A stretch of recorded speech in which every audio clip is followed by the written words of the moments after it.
Hi everyone, आप सब कैसे हैं। तो आज के करंट अफेयर में आप सबका स्वागत है। स्टार्ट करते हैं सबसे पहले क्वेश्चन से।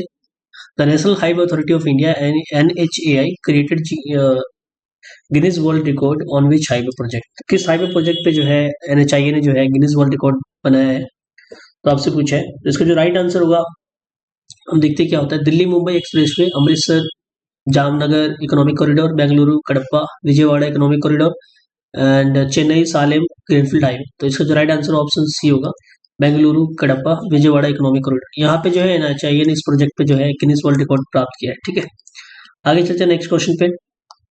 NHAI created Guinness World Record for the longest continuous line of bituminous concrete over what distance। तो कितने डिस्टेंस पे जो है ये कंटिन्यूस जो है बिटुमिनस कंक्रीट को लगाया है NHAI ने, और इस पे गिनीज वर्ल्ड रिकॉर्ड भी मिला है। तो इसका उत्तर देखते हैं, सही उत्तर क्या होता है। तो पहला ऑप्शन है 7.25 kilometre, 8.40 kilometre, 9.63 kilometre and 1025 kilometre. तो राइट आंसर जो होगा ऑप्शन इसका सी होगा, जो है 9.63 किलोमीटर तक ये लगातार कंटिन्यूस जो है कंक्रीट लगाया है, बिटुमिनस कंक्रीट, और इससे जो है NHAI को गिनीज वर्ल्ड रिकॉर्ड मिला है।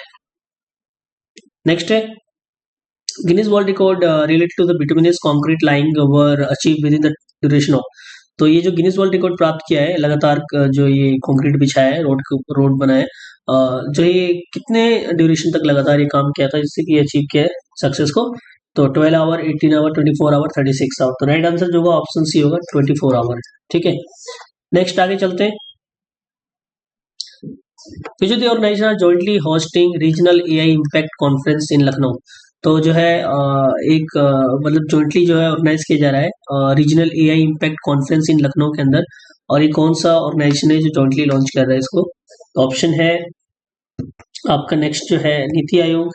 ठीक है, उसके बाद जो है नेक्स्ट जो ऑप्शन है India AI MeitY, government of Uttar Pradesh MeitY, RBI government of Uttar Pradesh, India AI world bank and NASSCOM.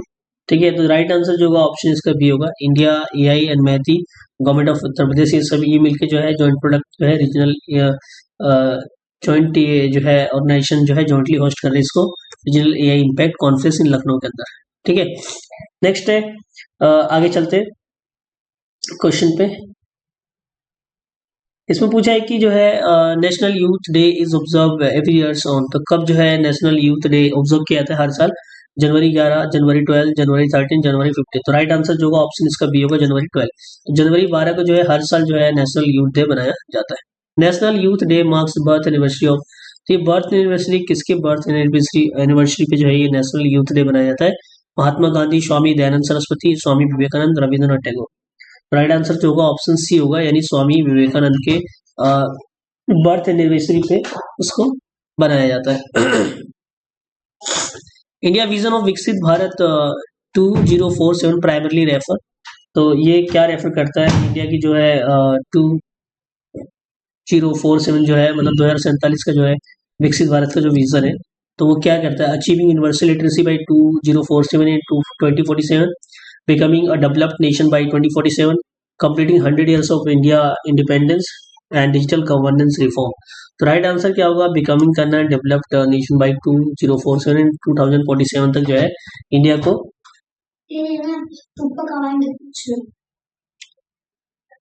Next आगे आता है the demographic dividend refer to. Demographic dividend किसे हम कहते हैं, तो rising population growth, higher dependency ratio, economic growth, potential due to large working age population, decline fertility. तो demographic dividend जो है इसको किसको रेफर करते हैं हम लोग, ये आपसे पूछा है। तो जो राइट आंसर होगा economic growth potential due to the large working age population. ठीक है, नेक्स्ट है मेरा युवा भारत जो है माई भारत फंक्शन एज। तो ये कैसे फंक्शन कर रहा है। ठीक है, तो आपको पता होना चाहिए ये माई युवा भारत जो है आपको बताना है क्या होगा इसका राइट आंसर। अब प्राइवेट यूथ ऑर्गेनाइजेशन है या statutory body under the NITI Aayog, autonomous body under the ministry of youth affair and sports, या स्टेट लेवल यूथ प्लेटफॉर्म है। तो माई युवा भारत जो है my Bharat function as autonomous body under the ministry of youth affair and sports. ठीक है, right answer option C होगा। Next आगे बढ़ते हैं। The primary objective of my Bharat is to. तो क्या है प्राइमरी ऑब्जेक्टिव माई भारत का, तो आपको बता रहे हैं conduct competitive exam for the youth, provide financial loan to the startup, engage, empower youth through the volunteering, learning and leadership opportunity, promote sports only. तो राइट आंसर ऑप्शन सी होगा, engage, empower youth through the volunteering, learning, leadership opportunity. Next है national service scheme function under the which ministry. तो आपसे पूछा है कि किस ministry के तहत जो है नेशनल सर्विस स्कीम जो है फंक्शन कर रहा है।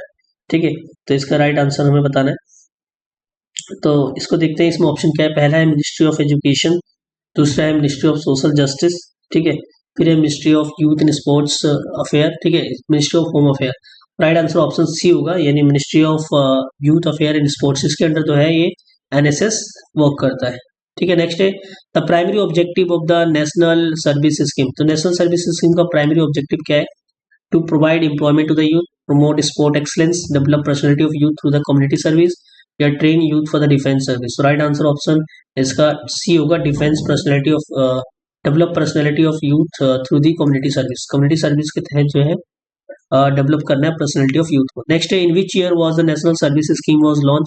तो कौन से साल में इसको लॉन्च किया गया था, आपसे पूछा है।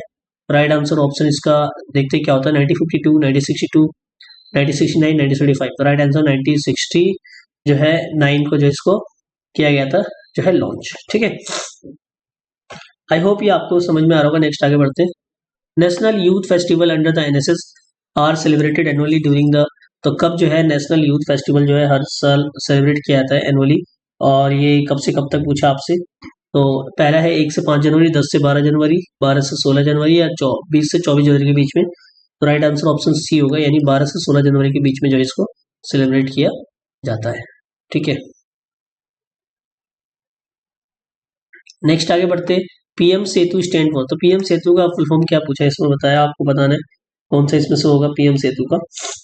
ठीक है, तो पहला है प्रधानमंत्री स्किल इनहेंसमेंट टेक्निकल अपग्रेडेशन, प्रधानमंत्री skilling employability transformation through the upgrade ITIs, प्रधानमंत्री स्किल ट्रेनिंग फॉर यूथ, या प्रधानमंत्री एम्प्लॉयमेंट स्किल स्कीम।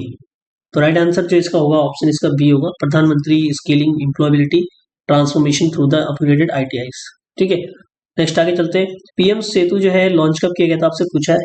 ठीक है, तो जनवरी 2024, जुलाई 2024, अक्टूबर 2025, जनवरी 2026। तो राइट आंसर ऑप्शन सी होगा, यानी अक्टूबर 2025 को जो इसको लॉन्च किया गया था। नेक्स्ट आगे बढ़ते हैं। The primary objective of PM Setu क्या है। तो पीएम सेतु का प्राइमरी ऑब्जेक्टिव आपसे पूछा है, establish the new university, modernise the industrial training institute, promote online education only, provide scholarship to the school student. तो ये इसका जो राइट आंसर होगा ऑप्शन सी होगा, यानी एक मिनट, ऑप्शन इसका बी होगा, मॉडर्नाइज इंडस्ट्रियल ट्रेनिंग इंस्टीट्यूट। ठीक है, आईटीएस। नेक्स्ट आगे बढ़ते हैं। Which Indian boxer clinch title national boxing championship, is also an Olympic medallist. तो जो है कौन से जो है इंडियन बॉक्सर ने क्लिंच किया टाइटल नेशनल बॉक्सिंग चैंपियनशिप में, और ये ओलंपिक मेडलिस्ट भी रह चुकी है। तो आपको बताना है कौन सा इसका सही होता होगा। ठीक है, तो पहला ऑप्शन है मेरी कॉम, स्वीटी बोरा, लवलिनी बोर्गेना एंड अनुकुशिता बोरो। तो राइट आंसर ऑप्शन सी होगा, लवलीना बोर्गेन। ठीक है, तो इन्होंने जो है ये नेशनल बॉक्सिंग चैंपियनशिप का मेडल जीता है। निखा जरीन जो है best non India boxing for the being, तो क्या है, एशियन गेम सिल्वर मेडलिस्ट है, कॉमन गेम गोल्ड मेडलिस्ट है, या 2 टाइम वर्ल्ड बॉक्सिंग चैंपियन है, या ओलंपिक ब्रॉन्ज मेडलिस्ट है। ठीक है, ऑप्शन इसका सी होगा, 2 टाइम्स जो इन्होंने वर्ल्ड बॉक्सिंग का चैंपियनशिप इन्होंने निखा जरीन ने जीता है। नेक्स्ट आगे बढ़ते हैं। The Aralam wild life sanctuary Kerala has been rename. इसको क्या रीनेम किया गया, अरलम जो वाइल्ड लाइफ सेंचुरी केरला का। आपसे पूछा है इसका राइट आंसर क्या होगा। तो आगे देखते हैं। पहला ऑप्शन है ब्रह्मगिरी बटरफ्लाई सेंचुरी नाम रखा है इसका, Aralam butterfly sanctuary, Kottiyoor butterfly sanctuary reserve, western Ghat butterfly park. तो इसका राइट आंसर ऑप्शन बी होगा, इसका नाम पड़ गया अब अरलम बटरफ्लाई सेंचुरी। ठीक है, renaming of Aralam wild life century make it's first butterfly century. तो किस स्टेट में पूछा है, इंडिया, साउथ इंडिया, केरला, या वेस्टर्न घाट। तो ऑप्शन क्या होगा, सी होगा, केरला। कठपुतली जो है ट्रेडिशनल फोल्क आर्ट है फ्रॉम विच ओरिजिनेटेड फ्रॉम, कहाँ से ओरिजिनेट है, गुजरात, पंजाब, राजस्थान या हिमाचल प्रदेश। तो सही उत्तर क्या होगा इसका, राजस्थान से जो है ये ओरिजिनेटेड है कठपुतली। कठपुतली जो है is a traditional art form of shadow puppetry है, या रोड पपेट्री है, या फिर स्ट्रिंग पपेट्री है, या ग्लोब पपेट्री है। तो राइट आंसर इसका क्या होगा, ये आपको पता होना चाहिए। कठपुतली का पूछा आपसे। तो ऑप्शन इसका जो है ये आपको पता होना चाहिए, स्ट्रिंग जो है पपेट्री है। ठीक है, आगे चलते हैं। Vehicle to vehicle communication technology enable vehicle to vehicle जो है टेक्नोलॉजी जो है इनेबल करता है, आपसे पूछा है। तो communicate only through the mobile network, exchange data directly with the nearby vehicle, communicate only with the traffic police service, use satellite for the real time alert. तो राइट आंसर क्या होगा? Exchange data directly with near by vehicle. तो जो near by vehicle है उनसे क्या करता है ये vehicle to vehicle communication technology enable करता है कि एक्सचेंज कर सके data directly with in the nearby vehicle. Next है prayer leaf monkey belong to which group of pyramids. तो किस ग्रुप के पिरामिड से ये बिलोंग करता है? न्यू वर्ल्ड मंकी या old world monkey, great apps या प्रोसीमेनियंस। तो राइट आंसर क्या होगा इसका? ओल्ड वर्ल्ड मंकी के ग्रुप में ये बिलोंग करता है। प्यारे लीफ मंकीज प्राइमरली, तो क्या ये नॉक्टर्नल टेरेस्ट्रियल, नॉक्टर्नल या एर्बोरियल है? ठीक है, एर्बोरियल है या ड्यूरिनल, एर्बोरियल है या ड्यूरिनल टेरेस्ट्रियल है? तो राइट आंसर क्या होगा? ऑप्शन बी होगा, यानी नॉक्टर्नल एंड एर्बोरियल है। ठीक है, नेक्स्ट आगे बढ़ते हैं। इंडियन जाइंट स्क्वायरल जो है recently sighted during the all India tiger estimate 2026 survey, the state of animal, किस स्टेट का एनिमल है ये आपसे पूछा है। ठीक है, तो आपसे पूछा है कि कौन से स्टेट का ये एनिमल है। तो ऑप्शन क्या क्या है इसके अंदर आप देख सकते हैं। पहला है कर्नाटका, दूसरा है मध्य प्रदेश, तीसरा है महाराष्ट्र और चौथा है केरला। ठीक है, तो आपको बताना है कौन से स्टेट का ये जो है वो है स्टेट एनिमल। ठीक है,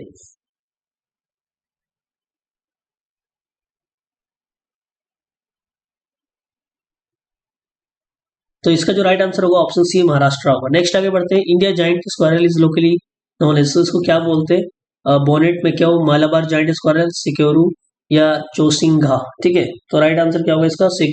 सेकरू इसको बोलते हैं। ठीक है, option C. India giant squirrel जो है belong to which category of mammal, तो कौन सी कैटेगरी ऑफ मैमल से बिलोंग करता है? तो मर्शिपियल या कार्निवरस, रोडेंट या पिरामिड। राइट आंसर हो जाएगा रोडेंट है, ऑप्शन सी। नेक्स्ट है the giant India giant squirrel primarily distributed in which region of India, तो किस रीजन ऑफ इंडिया में ये मतलब डिस्ट्रीब्यूटेड है?